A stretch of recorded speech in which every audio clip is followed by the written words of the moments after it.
আমরা main road থেকে মাঠের ভেতরে প্রবেশ করেছি।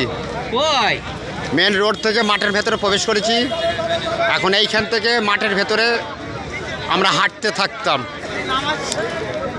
এইখান থেকে শুরু মাঠ।